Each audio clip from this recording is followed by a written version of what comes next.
Emma Felix. Wahyu. Tiara. Sakit. Nisa. Cecil. Sakit. Wijaya.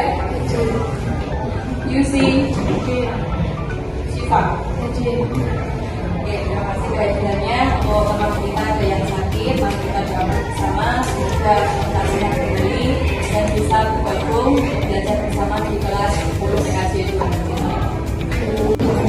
Baik, anak-anakku sekalian, pembelajaran kita hari ini adalah melanjutkan dari yang kemarin. Kalau kemarin kita sudah belajar tentang bagaimana kita mengambil hikmah atau peran dari para ulama yang sudah menyebarkan Islam di Indonesia. Nah, kali ini kita akan belajar tema baru yakni hubungannya dengan jurusan kalian belajar ini ya. Jadi tentang apa ini judulnya? Saya baca. Meraih kesuksesan dengan kompetisi kebudayaan dan dialog sosial. Berarti ada dua poin ya di judul ini yang kita pelajari. Yang poin pertama yaitu tentang berkompetisi dalam daerah, yang kedua adalah tentang dari dua poin ini ada yang kurang dipahami dari istilahnya. Berkompetisi kebaikan itu apa sih maksudnya? Ada yang paham? Oke, tapi ya berlomba-lomba dalam kebaikan. Kompetisi itu adalah lomba ya. Kalau yang poin kedua tentang etos kerja, etos kerja itu apa? Ada yang bisa mendefinisikan sesuai namanya sendiri. Etos kerja itu apa? Coba kali. Nah, etos kerja itu apa sih? Kalian pengen kerja semua? Apa ada inginnya kuliah? Oke, coba sih yang pengen kerja karangan. Oh, semuanya ya. Ada yang pengen kuliah? Yang pengen kuliah 1, 2. Oke, karena kalian masih kelas 10, sangat penting ya nanti perencanaan kalian ke depan itu bisa jadi juga yang awalnya pengen kerja bisa jadi juga pengen kuliah atau sebenarnya. Nah, berarti pengen kerja berarti etos kerja itu adalah semangat atau kualitas kita, integritas kita dalam bekerja. Kerjanya itu tenanan apa enggak sih? Benar apa enggak, serius apa tidak? Nah, itu yang dimaksud dengan etos kerja. Oke, baik, kita lanjutkan. Jadi dari dua poin yang tadi sudah kita bahas, ada tujuan pembelajaran yang harus kita capai ya karena pelajaran kali ini. Yang pertama bisa dibantu oleh Wahyu. Yang nomor 1 kelihatan, silakan baca nomor 1.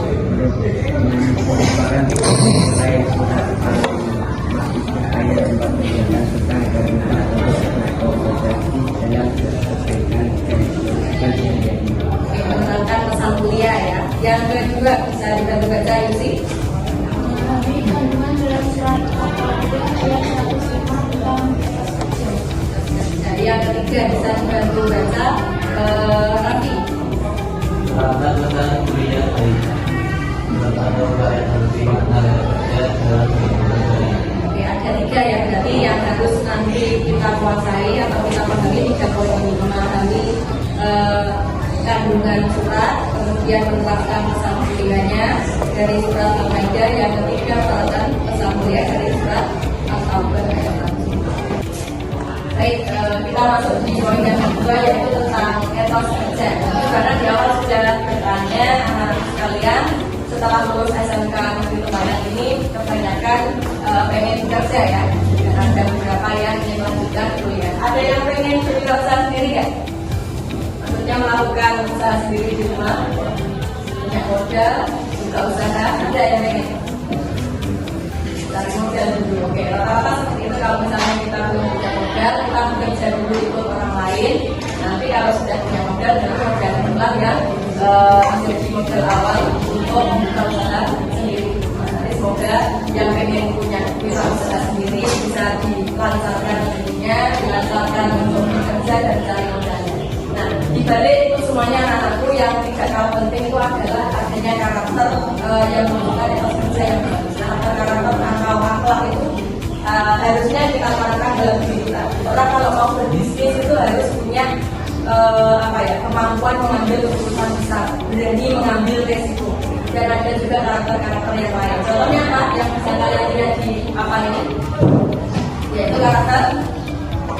Dan Bapak ini loh, silakan bisa baca.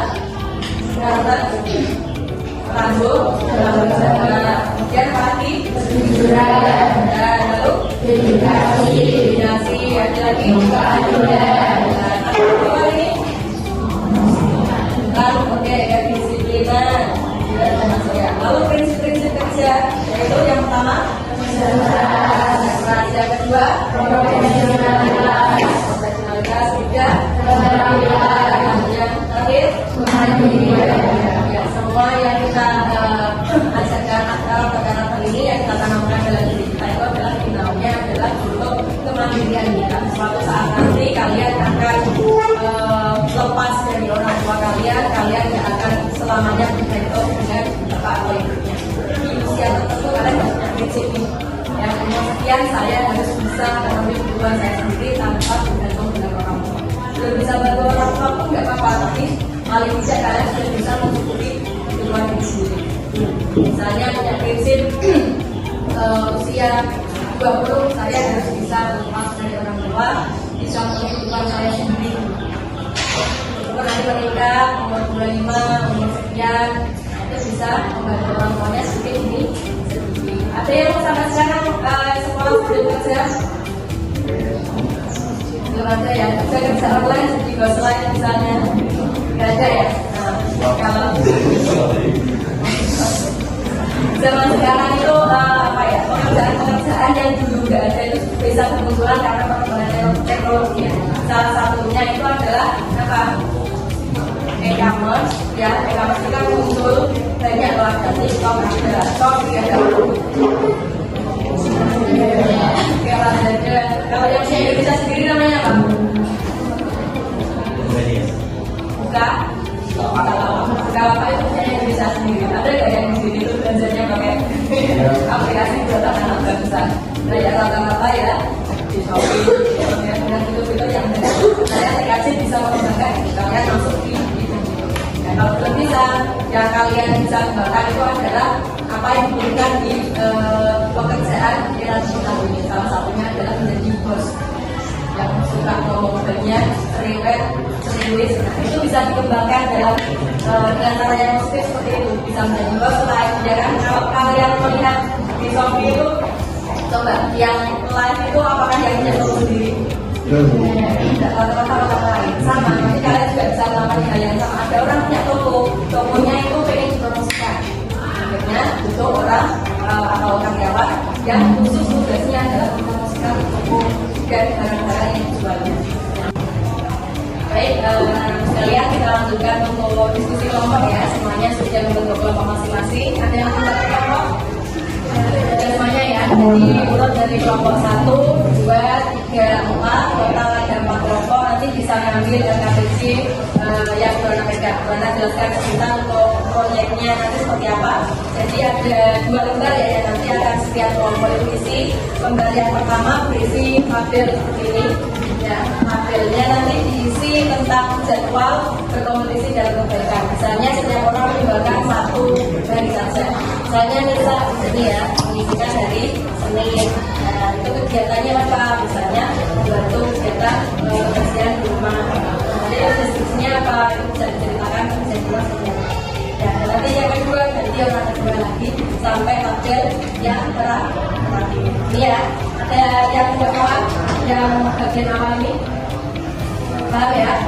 Ya, kita lanjut proyek yang selanjutnya. Nah, di sini adalah menempel foto. Di sini tidak printkan template-nya. Jadi nanti foto-fotonya ukurannya juga tidak jauh beda dengan ini. Kira-kira ada 7 ya, karena ini adalah ibaratkan dari kegiatan sehari-hari selama 1 minggu ya. Jadi 1 orang bisa 1 diary, nanti orang kerja mesti 1 diary lagi sampai hari ke-7.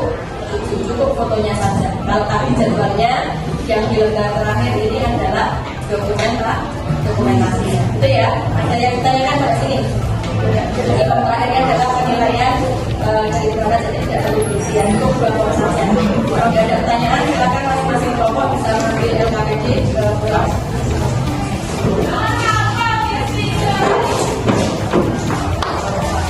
Kelompok 2, kelompok 3, kelompok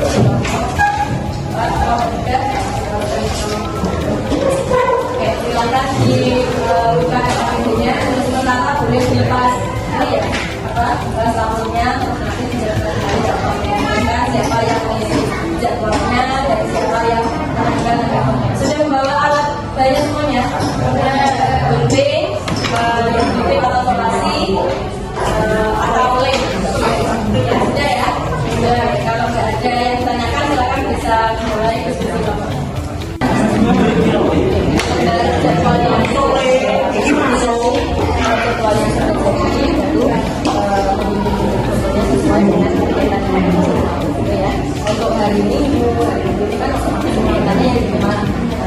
Solo yang kegiatannya akan dimulai.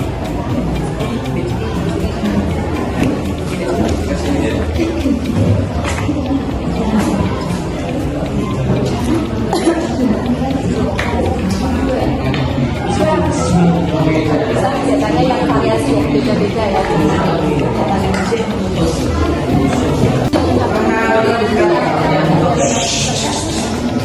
Untuk yang hari Minggu itu kan kegiatannya ini kegiatan yang dilakukan kalau yang jadwal ini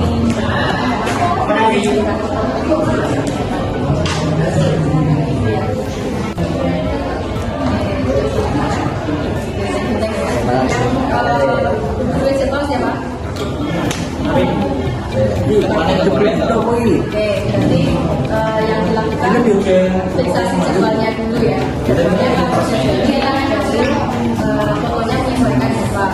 Karena jadwalnya tapi fotonya tetap. Jadi sesuai jadwal yang dulu makanya yang disediakan harusnya jadwal baru.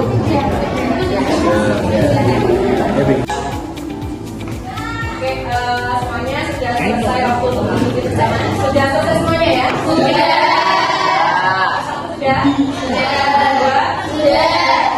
Sudah.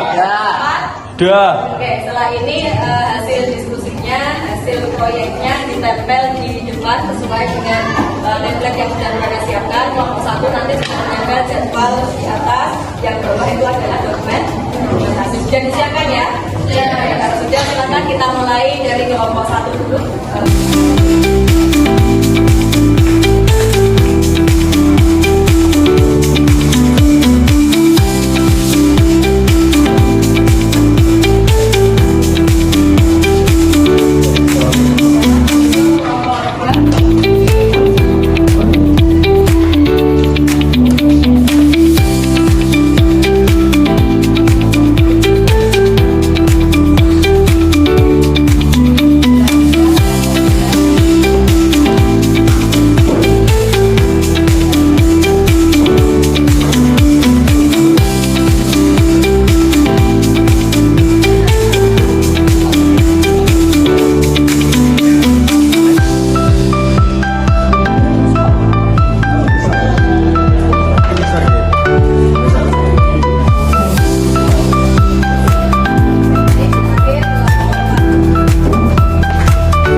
Fotonya rapi ya, pemahamannya juga.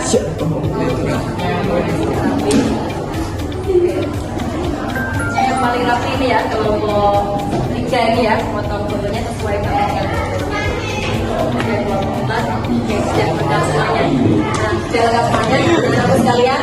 Jadi inilah yang dinamakan dengan model pembelajaran proyek based learning atau pembelajaran berbasis proyek.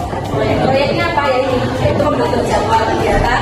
Yang kedua yaitu menerapkan kegiatan positif dalam kehidupan sehari-hari, baik di lingkungan sekolah maupun di rumah. Oke, sebelum kita belajar ini, setelah ini anak-anak sekalian dilakukan latihan soal ya di rumah masing-masing. Yang kemudian latihan soal nanti akan kita bahas atau kita diskusikan kembali di pertemuan selanjutnya. Itu ya. Sebelum kita tutup, mungkin ada salah satu dari anak-anakku untuk waktu menyampaikan refleksi dari ini. Oke, silakan. Dari belajar hari ini saya dapat menemukan jawaban berbuat baik dapat dilakukan melalui kegiatan positif yang ada di sekolah maupun di rumah. Oke, mari kita bahas bersama untuk belajar kita hari ini.